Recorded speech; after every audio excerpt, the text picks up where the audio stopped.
సత్యం అనేది ఎలా ఉందో ఒకసారి చూద్దాం కదండి. ప్రసంగి గ్రంథం 7వ అధ్యాయం 24వ వచనంలో సత్యం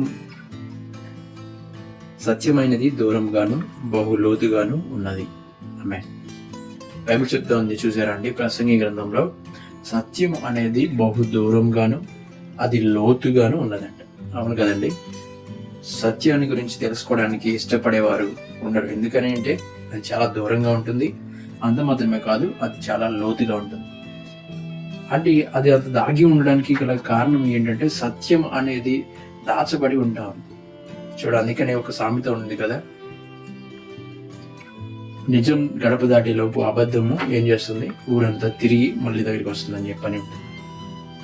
సత్యం అనేది కనపడడం అనేది కష్టంగా ఉండొచ్చు, కాకపోతే అది చాలా దూరంగా ఉండొచ్చు, కానీ సత్యం దాన్ని ఎవరు కూడా కదిలించలేనిదిగా ఉంటుంది. ప్రియమైన వాళ్ళారా, సత్యాన్ని మనం అన్వేషించేవారిగా, సత్యాన్ని మనము వెంబడించేవారిగా ఉండాలి. అందుకని యేసు అంటున్నాడు, నేనే సత్యమును జీవమునై ఉన్నాను అని చెప్పని ఆయన మాట్లాడుతున్నాడు.